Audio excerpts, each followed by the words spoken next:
देखिए, हमने लगातार कहा, पहला तो ये कंडेमनेबल है जिस तरह से दिल्ली का ब्लास्ट हुआ है।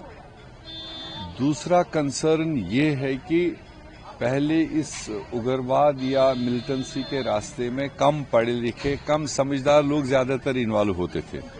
मगर ये बहुत बड़ा कंसर्न है कि जिस तरह से ये एक्सपोज आ रहा है सामने कि इसमें ऑलमोस्ट पढ़े लिखे, हाई क्वालिफाइड लोग इन्वॉल्व हो रहे हैं, इसका मतलब कोई बहुत बड़ा मामला पीछे से कहीं न कहीं चलाया जा रहा है।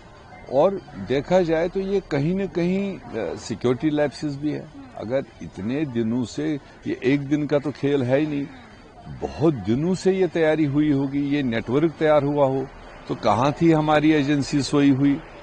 तो वो दोनों तरफ। तीसरी चीज ये है कि पर्सनस इन्वॉल्व होते हैं, जैसे इसमें ये डॉक्टर उमर है या मुजफ्फर है या क्या क्या नाम है इनके, तो उसका मतलब नहीं कि पूरे कौम को टैग किया जाए।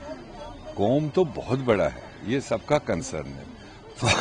फर्द इन्वॉल्व है, इंडिविजुअल्स इन्वॉल्व है, उसकी तह तक जाने की जरूरत है। इन्वेस्टिगेटिंग एजेंसीज को पूरा नेटवर्क ढूंढ निकालना चाहिए, क्योंकि ये अदरवाइज पूरे देश के सिविलियंस के लिए बहुत बड़ा रिस्क फैक्टर है।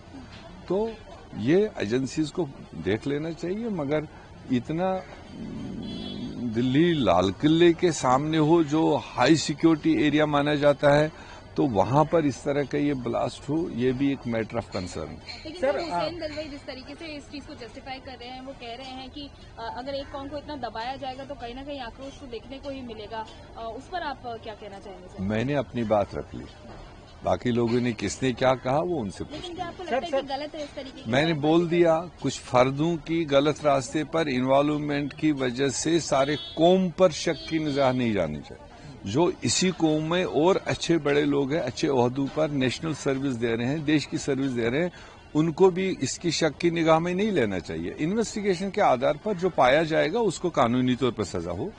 सर, मैं वही आपसे पूछ रहा था, जो पढ़े लिखे लोग हैं, एक ये थ्योरी है कि अब पढ़े लिखे, पहले कहा जाता था कि जो अनपढ़ लोग होते हैं, अब पढ़े लिखे लोग इस तरह की चीज़ों में आ रहे हैं। आपको लगता है कि सरकार को एक नेतृत्व करना चाहिए और इन सब इश्यूज पे, और क्या कश्मीर के अंदर जो पढ़े लिखे युवा हैं, क्या वो 370 से खुश नहीं है या भटके हुए हैं? देखिए, पर्टिकुलर इश्यू को लेकर नहीं लेंगे, मगर कहीं न कहीं ये देखा गया कि जो दूसरे जमातों की तरफ से, दूसरे नेताओं की तरफ से जो वक्तन फवक्तन बयानात आते हैं, वो कहीं न कहीं आज की यंग जनरेशन को कहीं न कहीं टच करता है।